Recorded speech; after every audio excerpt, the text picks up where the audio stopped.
In today's video, I'm going to show you how to center element on scene in Google Vids. So first, of course, open up your project, then select the element you want to center. And from here, you can actually manually align it with your left mouse. So all you have to do is click and drag it until you see these red lines popping up. So just follow or use it as a guide. So first, align it with this vertical and with this horizontal line together.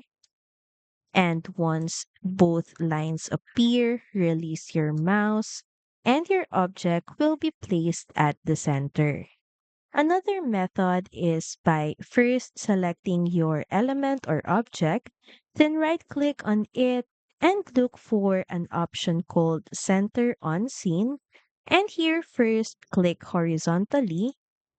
And this time, once again, right click on it, then hover your mouse on Center on Scene, and this time select vertically. As you can see, it's different methods, but both worked in placing your element at the center.